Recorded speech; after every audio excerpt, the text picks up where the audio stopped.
When I started this show back in 2014, the crowdfunding scene had exploded.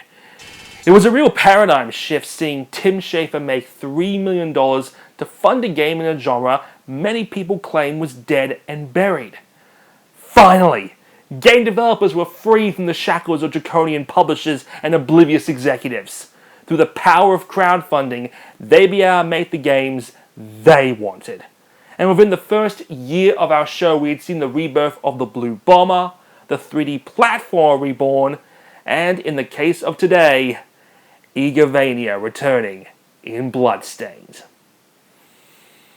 But now, it's 2019. The Blue Bomber rebirth never happened. The 3D platform was dull and lifeless, and the crowdfunding scene has grown cynical and nothing compared to just a few years ago.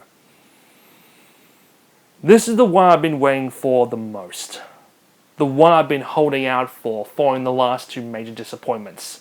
The last glimmer of hope that crowdfunding really wasn't a waste of time and money. Ladies and gentlemen, welcome to the Kick It review of Bloodstained, Ritual of the Night.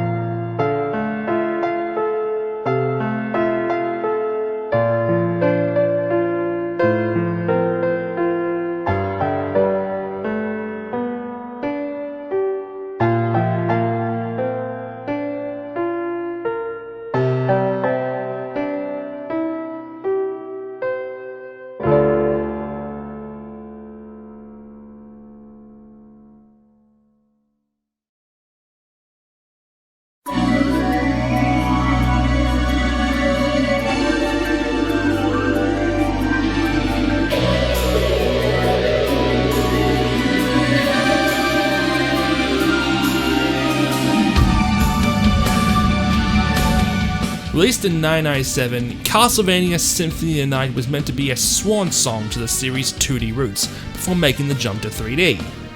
Working on the project as a programmer and writer was Koji Igarashi, but halfway through the project, he was bumped up to assistant director. When the game was released, it was unlike any Castlevania game before.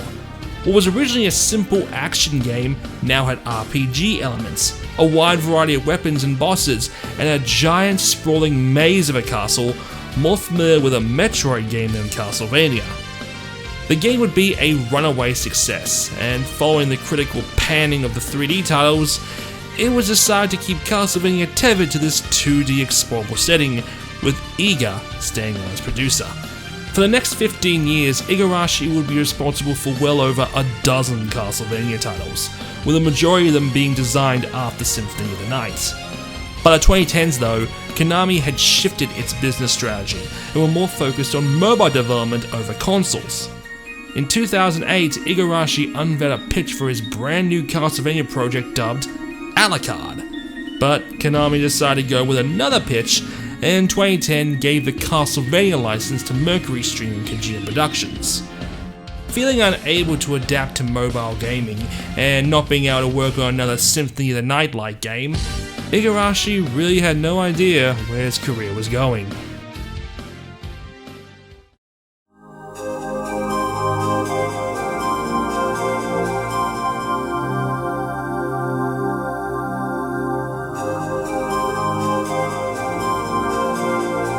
In 2014, Keiji Inafune left Capcom to go independent, with his first project being the crowdfunded successor to Mega Man, Mighty No. 9.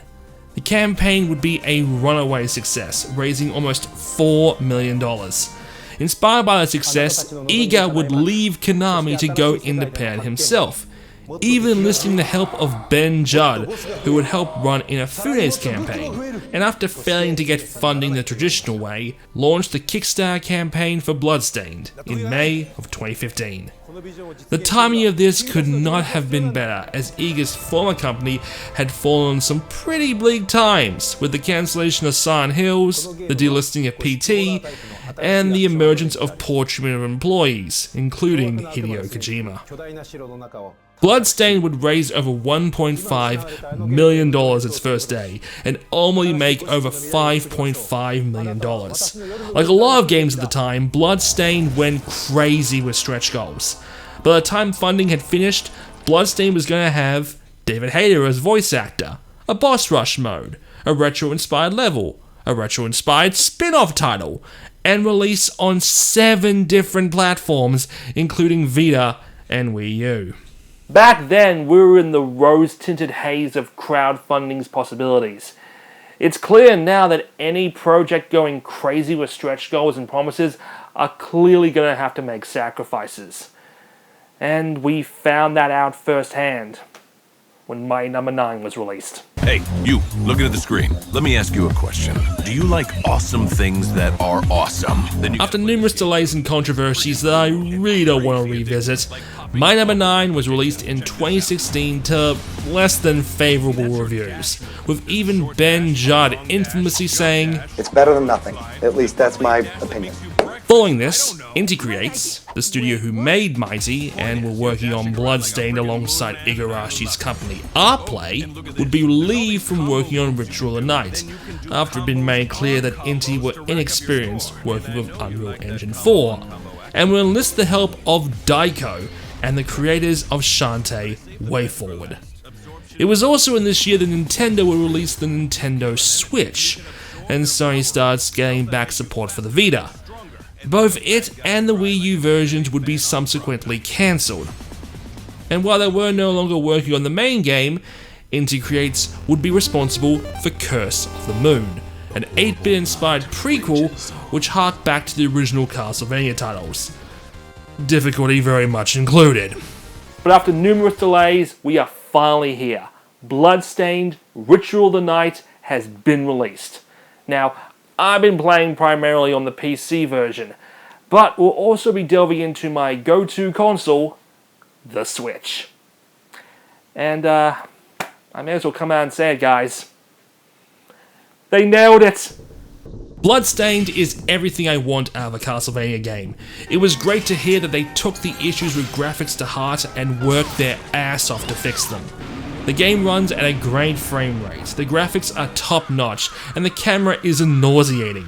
Seriously, this is how low the fucking hurdle has gone with Kickstarter games lately. This is just depressing. Bloodstained plays like a Metroidvania game should. A giant world to explore, hordes of enemies to take down and level you up, weapons galore, secret walls, and upgrades to unlock more of the world. Speaking of which, the map is absolutely huge, spanning way beyond the confines of a castle. Thankfully, there are these stained glass windows littered throughout to transport you across the entire map. But the main mechanic of Bloodstained is the shards, these giant glowy stake things that pierce our main character Miriam, that allow her to use enemy weapons, sending creatures out to do her bidding, helping you progress through obstacles, and enhancing your stats. You're definitely going to want to try combinations with certain bosses, as some will turn you inside out and make you beg for more. Especially the first boss, Zangetsu, voiced by David Hayter. Hey, they actually kept a promise! Alchemy also plays a large role in the game, putting use to all the bits and bobs you find on your journey. I found you didn't seem to earn much money from all your hacking, slashing, and burning, so in most cases it's just easier to craft potions and mana this way. They're also used to enhanced shards, so you can start off with a tiny flail, and after a few upgrades, Jesus!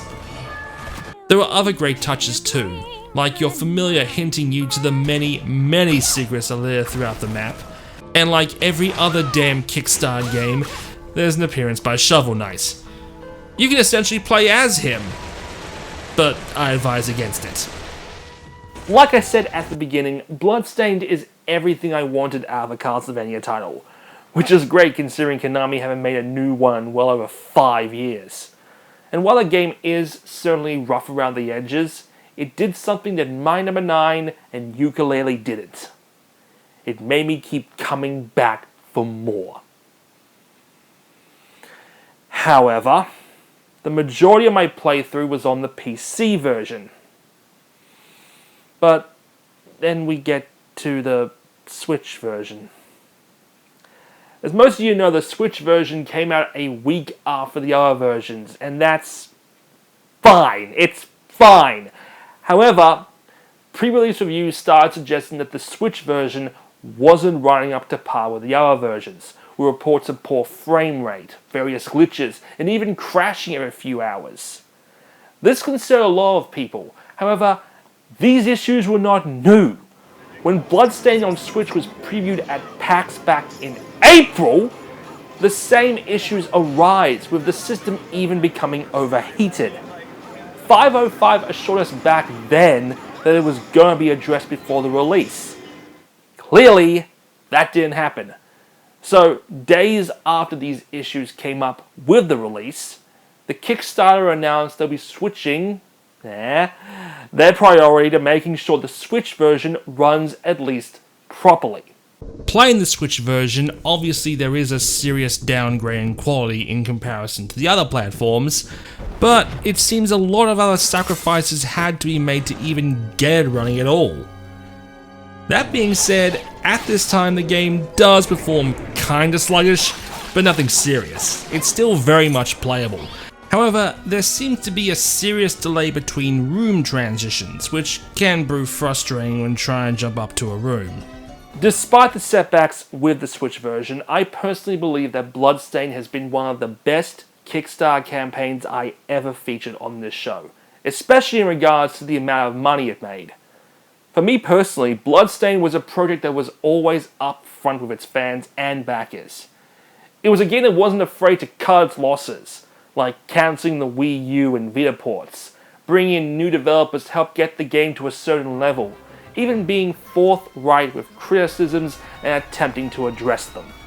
5 years ago, Kickstarter was set to be the future, and while people are quick to point out the follies with projects like My Number 9 or the many who just failed to deliver anything at all, Kickstarter has brought us many highly regarded titles, whether it be Shovel Knight, Undertale, Hand in Time, Broken Age, Wasteland, Banner Saga, FTL, Superhot, Hollow Knight, the list goes on. Plus, I still hold out hope for titles like Indivisible and Psychonauts 2, when they eventually get released. I'd like to hold out hope there is still a chance for crowdfunding, and maybe the success of Bloodstained might convince someone to finally take that leap. Who knows? But whatever happens, I hope I'll still be there to cover it all. Thanks for watching, and I'll see you all next time.